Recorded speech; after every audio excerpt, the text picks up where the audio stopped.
1906 সালে যখন গোটা ভারতবর্ষে স্বাধীনতা আন্দোলনের জোয়ার বইছে, ঠিক সেই সময় ব্রিটিশরা আদিগঙ্গার ধারে 21 ফুট পাঁচিল ঘিরে তৈরি করেছিলেন এই আলিপুর জেল।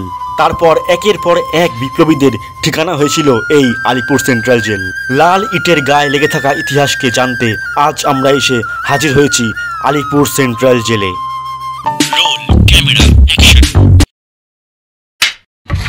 তাহলে চলুন বেশি কথা না বাড়িয়ে ঝপঝপ পা বাড়িয়ে ভিডিওটি শুরু করা যাক।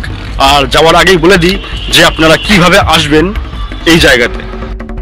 প্রথমে আপনাকে আসতে হবে আগে হাওড়া স্টেশনে, আর হাওড়া আসবার জন্য আপনারা অনেক ট্রেন পেয়ে যাবেন। আমি অলরেডি চলে এলাম হাওড়া স্টেশনে। এবার চলে আসতে হবে বাস স্ট্যান্ডে।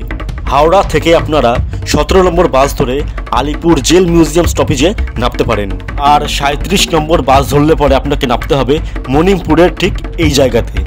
আমি এলাম 37 নম্বর বাস ধরে, নামলাম মনিমপুরের স্টপেজে। আর এইখান থেকে পায়ে হেঁটে মাত্র 10 মিনিটের রাস্তা। সামনের এই মোড়টা হলো লালবাতির মোড়, আর এই মোড় থেকে একটু এগোলেই আলিপুর জেল মিউজিয়াম। সকাল অন্ধকার, সব কটা ঘরে বন্ধ দ্বার, রাস্তাটা নেই পথ চলার, শীত পড়ে গেছে অক্টোবর, জং ধরে গেছে স্বপ্ন তার, বাড়িওয়ালার সাথে মস্ত খার, নষ্ট বুদ্ধি অপসরার স্পট। আমি অলরেডি পৌঁছে গেছি আলিপুর জেল বা আলিপুর জেল মিউজিয়ামে। ভারতের 75তম স্বাধীনতা দিবসে এই জেল পরিণত হয় আলিপুর জেল মিউজিয়ামে। এটা হলো টিকিট কাউন্টার, আর এইখানকার এন্ট্রি ফি হলো মাত্র 30 টাকা। মাত্র 30 টাকার বিনিময়ে আপনি দেখতে পারবেন সম্পূর্ণ আলিপুর জেলটি। বহু বীর সন্তান হাসি মুখে ফাঁসির দড়িতে ঝুলে পড়েছিলেন। আবারও কেউ ইংরেজদের অত্যাচার সহ্য করতে না পেরে করেছিলেন মৃত্যুবরণ। সেই সমস্ত ইতিহাস আজও প্রত্যেক ভারতবাসীর অন্তরে গাঁথা রয়েছে। তাদের এই এত বড় বলিদানই আমাদের এনে দিয়েছিল স্বাধীনতা। যেই সব স্বাধীনতা সংগ্রামীরা ফাঁসির মঞ্চে কিংবা অমানসিক অত্যাচারের শিকার হয়ে বা অসুস্থ হয়ে এই বন্দিশালায় মৃত্যুবরণ করেছেন, তাদের এই স্মৃতিস্তম্ভের মাধ্যমে স্মরণ করা হচ্ছে। তাদের নাম খোদাই করে এই স্মৃতিস্তম্ভটি তৈরি করা হয়েছে। আলিপুর জেল মিউজিয়াম খোলার সময়সূচি হলো মঙ্গলবার থেকে রোববার পর্যন্ত সকাল 11টা থেকে বিকেল 5:30 পর্যন্ত, আর সোমবারে পুরোপুরি বন্ধ। এবং লাইট অ্যান্ড সাউন্ডসের মাধ্যমে একটি শো দেখানো হয় যার মূল্য হলো 100 টাকা, এবং এটি শুরু হয় সন্ধ্যে 6টার সময় প্রথম পর্ব, এবং দ্বিতীয় পর্ব হয় সন্ধ্যে 7টার সময়। এটা হলো ডোকরা শিল্পর একটি রূপ। ডোকরা একটি ঐতিহ্যবাহী ধাতু কাস্টিং শিল্প যা লস্ট ওয়াক্স আর্ট ফার্ম নামে পরিচিত। এর ইতিহাস 4000 বছরেরও বেশি সময় ধরে বিস্তৃত।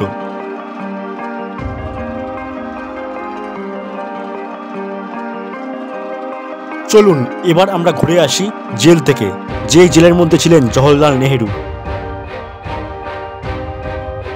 এটা হলো নেহেরু কক্ষ। জওহরলাল নেহেরু 1934 সালের 17ই ফেব্রুয়ারি থেকে 7ই মে পর্যন্ত এই কারাকক্ষেই ছিলেন।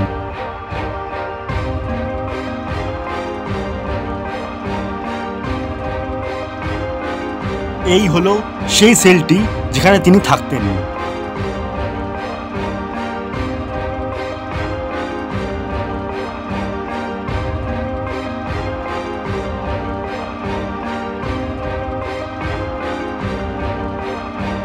তিনি যখন এই কারাকক্ষে বন্দী ছিলেন তখন তার সঙ্গে দেখা করতে আসতো তার কন্যা ইন্দিরা গান্ধী, আর তখন তারা এসে ঠিক এই জায়গাতে বসেই কথাবার্তা বলতেন। এবার আমরা চলে যাব সেই পুরনো গুদাম ঘরে, যার বর্তমান রূপ লাইব্রেরি ও সেমিনার কক্ষ। এখানে তখনকার সেই পুরনো কিছু জিনিসপত্র রয়েছে, যেমন চিঠিপত্র, আরও নানান জিনিস।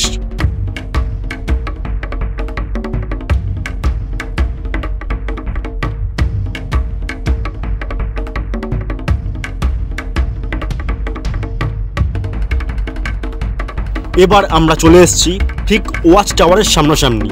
এটা তৈরি করা হয়েছিল আলিপুর জেলের ঠিক মাঝখানে, আর এখান থেকেই নজরদারি করা হতো সমস্ত জেলটাকে। কারণ তখনকার দিনে সিসিটিভি ক্যামেরা ছিল না, সেই জন্য এইভাবেই নজরদারি করা হতো সমস্ত জেলটাকে, যাতে কোনো কয়েদি এই 21 ফুটের পাঁচিল টপকে পালিয়ে না যায়। এবং তারপরেও যদি কেউ এই পাঁচিল টপকে পালাবার চেষ্টা করত, তার জন্য বরাদ্দ ছিল চাবুকের ঘা।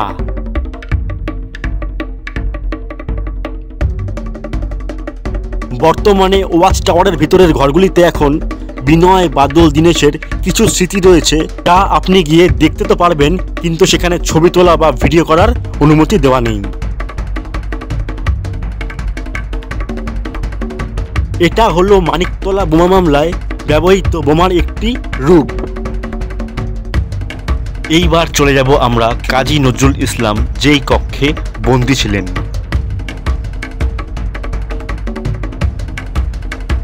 এটা হলো সেই জায়গাটি যেখানে কাজী নজরুল ইসলাম বন্দী ছিলেন।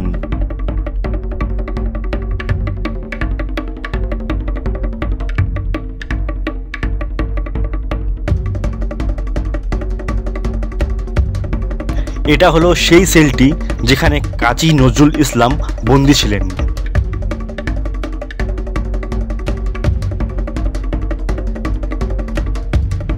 এই হলো তার মূর্তি, আর এই মূর্তিটিকে দেখলে পরে মনে হয় তিনি হয়তো এখানে এখনো বসে রয়েছেন, ঠিক এইভাবে।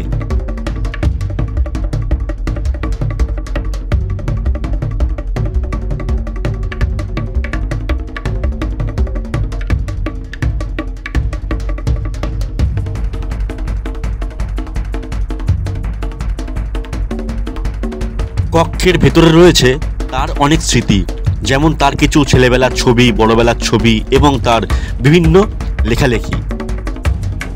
এই হলো কক্ষের বারান্দা, যা দেখলে পরে শরীর শিরশির করে ওঠে। এইবার আমরা চলে যাব সেই জায়গাতে যেখানে কিনা প্রথমে অপরাধীদেরকে ধরে এনে রাখা হতো, আর এইখান থেকেই শুরু হতো তাদের কারাকক্ষের জীবনযাত্রা।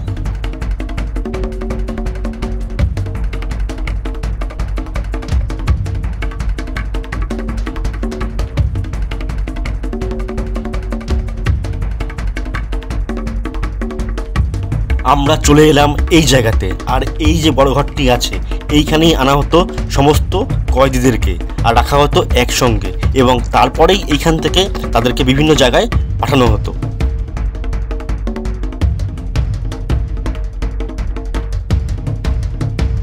ঘরটিকে ভালো করে একবার দেখলে পরে মনে হয় হয়তো পৌঁছে গেছি আবার সেই পুরনো দিনে।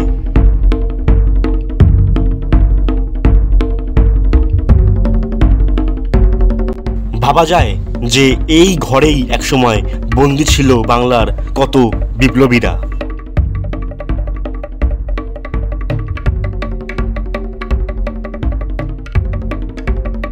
এইবার আমরা এগিয়ে যাব আলিপুর জেলের হসপিটালের দিকে। তবে যেটা বর্তমানে হসপিটাল নয়, তবে এইখানে সমস্ত বিপ্লবীদের স্মৃতি তুলে ধরা রয়েছে। এইখানে আছে কিছু মহিলা স্বাধীনতা সংগ্রামীদের মূর্তি, যারাও একবার ইংরেজদের বিরুদ্ধে হাতে তুলে নিয়েছিলেন অস্ত্র, প্রাণ দিতে একবারও পিছুপা হননি। প্রণাম সেই সব বীর মহিলা স্বাধীনতা সংগ্রামীদের।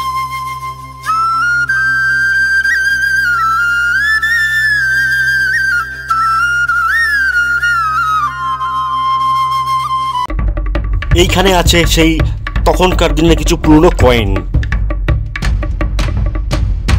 এইদিকে আছে মাতঙ্গিনী হাজরা সহ আরো কিছু মহিলা স্বাধীনতা সংগ্রামীদের মূর্তি। চলুন এবার যাওয়া যাক ভেতরে। ভেতরে আসতেই পেয়ে গেলাম দীনেশ গুপ্তর ব্যবহৃত রিভলভারের অনুসরণে তৈরি আরো একটি রিভলভার।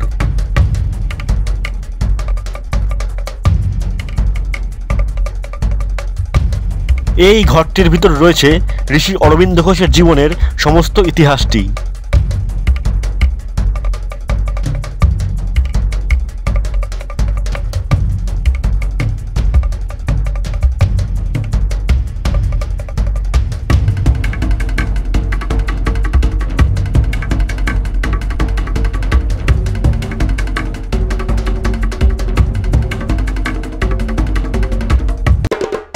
এটা হলো ভারতের মুক্তি সংগ্রামের বাংলা। সামনে ঢুকতেই রয়েছে স্বামী বিবেকানন্দ সহ বঙ্কিমচন্দ্র চট্টোপাধ্যায় এবং রাজা রামমোহন রায়ের মূর্তি এবং তাদের লেখা কিছু কাহিনী।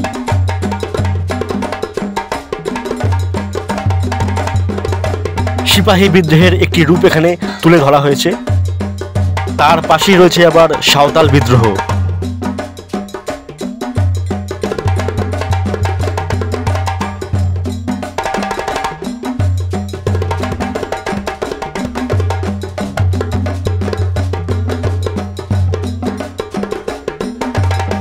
কয়েদিদের হাতকড়া ও চেন এখানে রয়েছে আবার।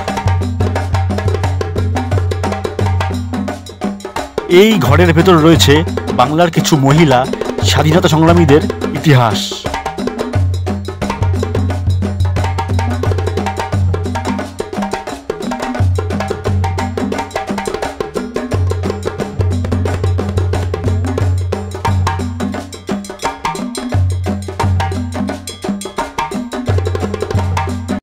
এইবার আমরা এগিয়ে যাব ফাঁসির মঞ্চ, নেতাজি কক্ষ, চিত্তরঞ্জন দাশের কক্ষ, তারপর বিধানচন্দ্র রায়ের কক্ষ দেখতে।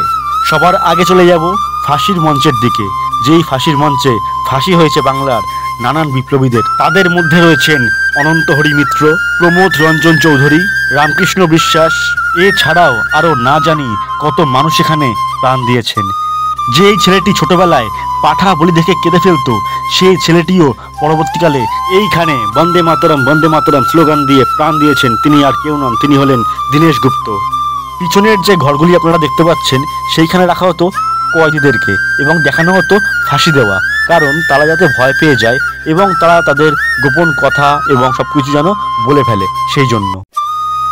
এবং এখানে শেষ ফাঁসি দেওয়া হয়েছিল 2004 সালে, আর সেটা হচ্ছে ধনঞ্জয় চট্টোপাধ্যায়ের।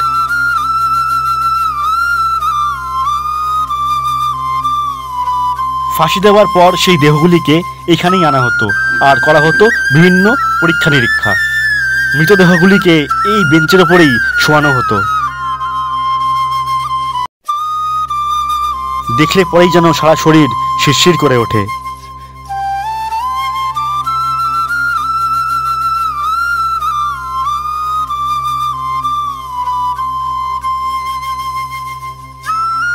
যেই সমস্ত কয়েদিদের ফাঁসির ঘোষণা হয়ে যেত, তাদেরকে আনা হতো এই জেলগুলির মধ্যে।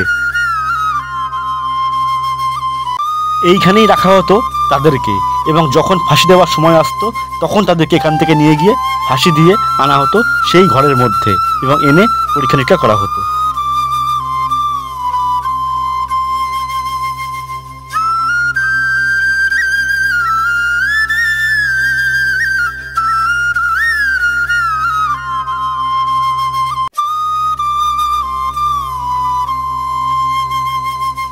এইবার আমরা এগিয়ে যাব নেতাজি, বিধানচন্দ্র রায়, চিত্তরঞ্জন দাস, যতীন্দ্রমোহন সেনগুপ্ত যেই কক্ষে বন্দী ছিলেন। এটা হলো যতীন্দ্রমোহন সেনগুপ্তের কারাকক্ষ।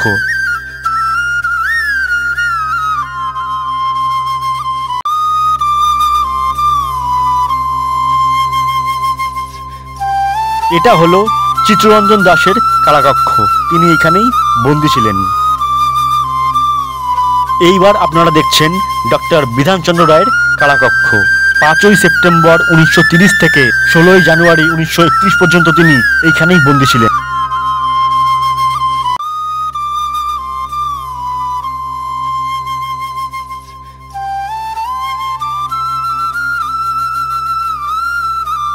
এইটা হলো নেতাজি সুভাষচন্দ্র বসুর কারাকক্ষ, তিনি এইখানেই বন্দী ছিলেন এবং এইখানে বন্দী থেকেই তিনি দাঁড়িয়েছিলেন ভোটে, এবং ভোটে দাঁড়িয়ে তিনি জিতেও ছিলেন এবং জিতে গিয়ে কলকাতার মেয়র হয়েছিলেন।